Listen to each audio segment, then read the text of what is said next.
There are currently 9 AVCS-based CDs.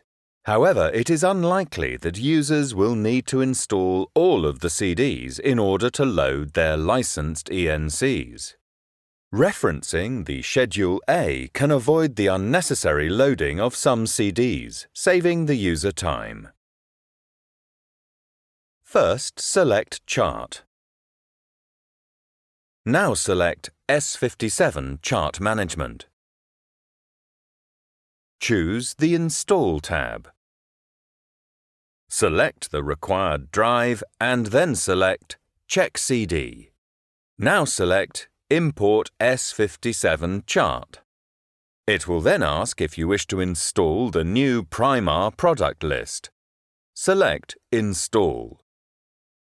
The CD will be read and a report will be given about how many cells are to be installed.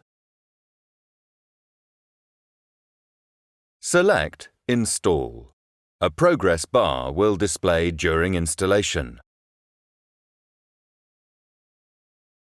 Once completed, select OK.